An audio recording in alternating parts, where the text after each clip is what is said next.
Avez-vous déjà réfléchi à quoi ressemblerait l'école de demain?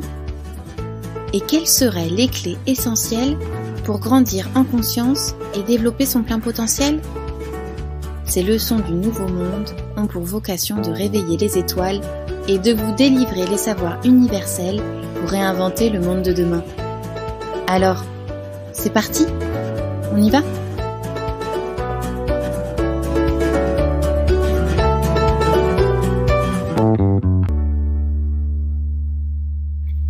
Les leçons du nouveau monde, leçon numéro 2. Conquérir sa liberté. Cette leçon aura lieu en 2 temps.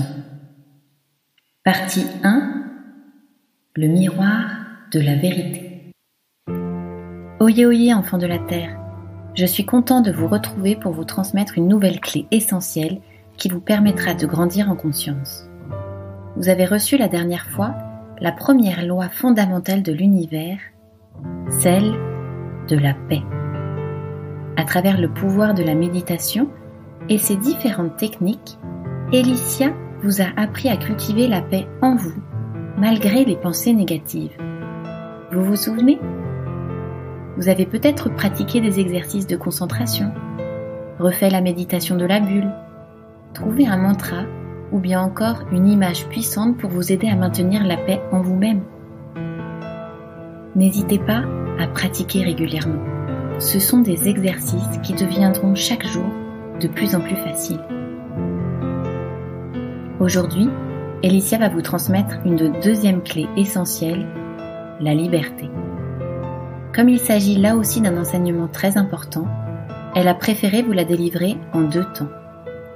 Elle a cette fois donné rendez-vous aux enfants dans une clairière traversée par une jolie rivière. Vous verrez que l'eau va jouer un rôle essentiel dans cet apprentissage. Le thème de cette première partie sera « Conquérir notre liberté en apprenant à se libérer de nos peurs ». Tout un programme. Pour celles et ceux qui peuvent se trouver à un endroit au calme à côté d'une rivière ou d'un plan d'eau pour écouter cette deuxième leçon, n'hésitez pas à le faire. Sinon, munissez-vous d'un miroir, vous en aurez besoin.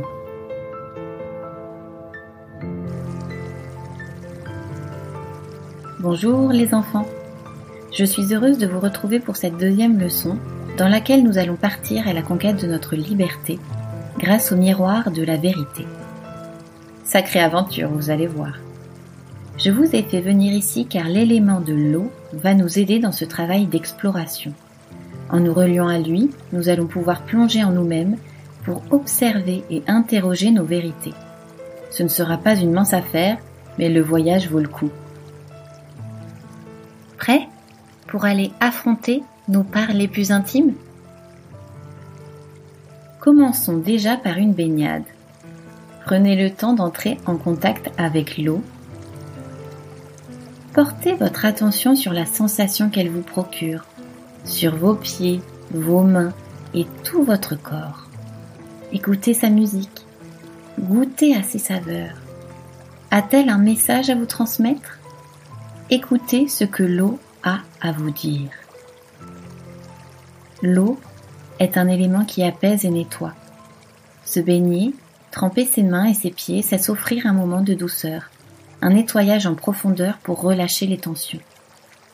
Aller au contact de l'eau, c'est revenir à la source de soi-même. Après ce moment de détente, je vous propose de trouver un endroit pour vous installer au bord de la rivière. Vous allez partir à la rencontre de votre véritable essence, cette partie lumineuse en vous qui sait tout. Prenez le temps d'observer votre reflet.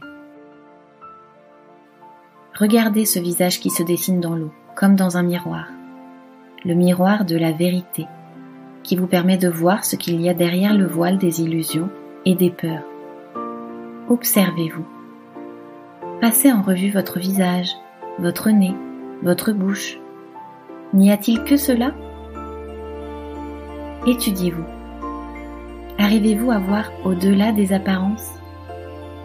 Pour vous aider, je vous propose d'entrer en vous-même par la porte de votre âme qui se trouve être vos yeux. Concentrez-vous sur un œil. Plongez votre regard dans votre iris. Laissez-vous emporter par ses couleurs, sa beauté unique. Essayez de ressentir et de voir l'être incroyable et merveilleux qui se cache derrière ce visage. Cette partie lumineuse, forte et puissante qui vous habite depuis toujours. Demandez à voir l'incroyable puissance d'amour qui sommeille à l'intérieur de vous. Quels sont vos désirs profonds? Qui êtes-vous vraiment? Interrogez vos vérités intérieures. Ne doutez pas de vous. Vous êtes des êtres merveilleux. N'hésitez pas à demander à la rivière, la mer ou l'eau en général de vous aider si vous en ressentez le besoin. Et si vous avez des larmes qui vous viennent, laissez-les couler.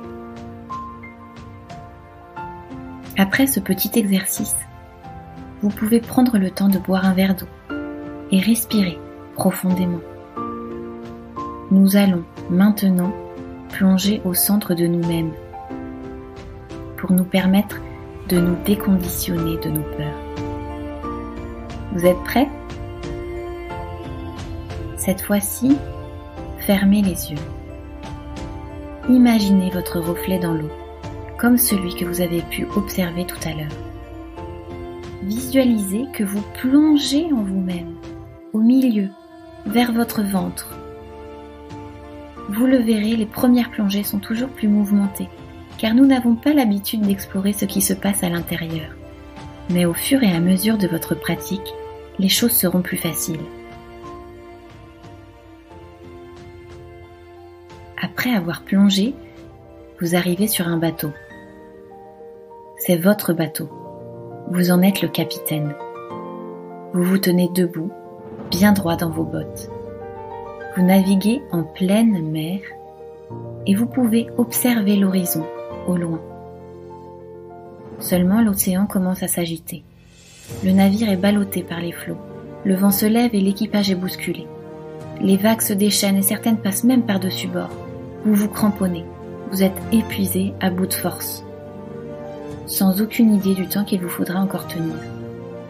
Une pensée soudain vous traverse l'esprit. Abandonnez. Vous n'y arriverez jamais. La tentation est grande de baisser les bras. Mais vous vous rappelez que ce n'est qu'une pensée et que vous ne pouvez pas la laisser décider de votre sort. Vous pouvez la transformer. Une force extraordinaire déferle en vous alors et vous apporte une autre idée, du courage. Oui, vous en êtes capable. Vous allez y arriver. Malgré le vent, la pluie, les vagues si denses, si fortes, vous allez y arriver.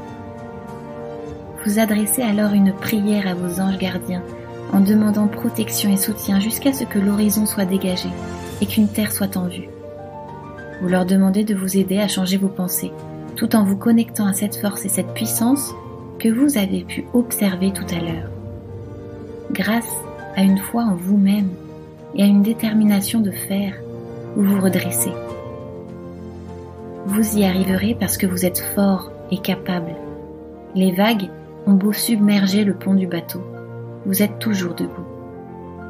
Enfin, la tempête se calme et au loin, une terre apparaît. Vous jetez l'ancre et vous vous retrouvez sur une île magnifique, où vous trouvez de quoi vous nourrir et vous reposer. Des habitants viennent vous aider et vous avez l'impression enfin d'être arrivé chez vous, soulagé et fier d'avoir bravé une tempête et d'avoir cru en vous. Vous respirez profondément et petit à petit, vous remontez à la surface. Votre visage émerge, puis votre ventre et vos jambes, et maintenant vos pieds qui touchent la terre bien ferme sur laquelle vous vous tenez. Vous revenez à vous et ouvrez vos yeux.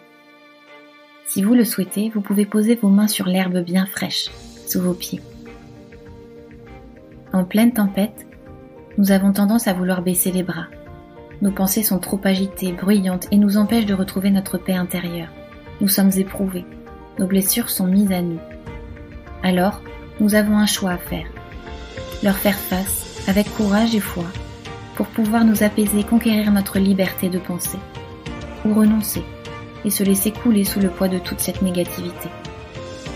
Pour traverser cette tempête de pensée, le courage, la détermination, mais aussi la confiance et la foi sont vos alliés, sans oublier l'amour de soi bien sûr. Il est important de développer toutes ces ressources intérieures qui vont vous permettre de tenir et d'être dans la maîtrise, même en pleine tempête. La victoire est possible quand enfin vous croyez en vous et en votre capacité à tenir bon. Mais il faut le vouloir. C'est vous le capitaine de votre navire. Vous seul pouvez le conduire à bon port. Nous allons terminer cette première partie de la leçon ici car je sais qu'elle est fatigante. Vous vous êtes déjà bien aventuré. La prochaine fois, nous verrons comment affronter nos démons intérieurs en développant sa volonté, sa résistance et sa force pour enfin nous libérer. À très bientôt! Bravo les enfants pour cette leçon éprouvante. Je vous avais dit que les enseignements allaient vous étonner. N'oubliez pas d'aller boire un bon verre d'eau pour vous requinquer. Vous l'avez appris aujourd'hui, l'eau est un élément idéal pour se décharger de toutes les fatigues accumulées. Je vous retrouve très vite pour la seconde partie de la leçon. Ciao!